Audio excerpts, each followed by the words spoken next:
All right, we're between Davis Bridge Road and Springfield Bridge, and this is what we're coming on, our first landmark here. Just kind of a sandy hill that goes up there, little tall hill. Grandpa always calls it Sandy Hill Point, so we have reached Sandy Hill Point on this part of our journey. So, mark number one. Somebody owns that land right there. If you had to use it as a takeout, you could, but you would have to get permission, obviously, from that landowner. My grandpa knows them. I know them too. The name's just not coming to mind. Nice folks though. But we got another landmark down here I'll bring you up on.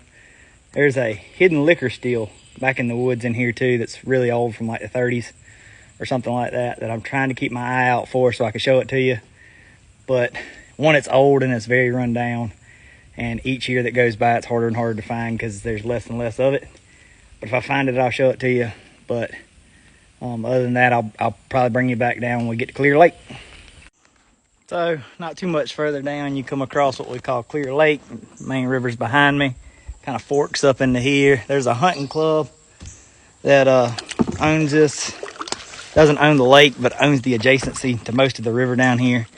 And their property comes up on this lake. It goes back in here a little ways. Let me show it to you. It goes back in there a little ways. It's a really good place to honestly catch fish, especially bass in the springtime, because a lot of them do come up in here to spawn. It goes up in the swamp a good little ways. Caught fish back there. They have their own little dugout canal here as well with their own private ramp, the hunting club that owns this. And of course, the old man's chair.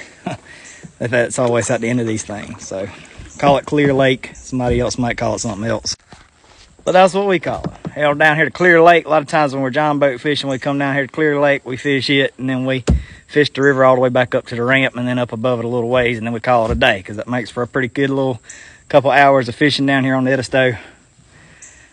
But I'm paddling the whole thing today, so I won't waste too much time in here, although I do wish I had a fishing rod, because there's been some pretty spots.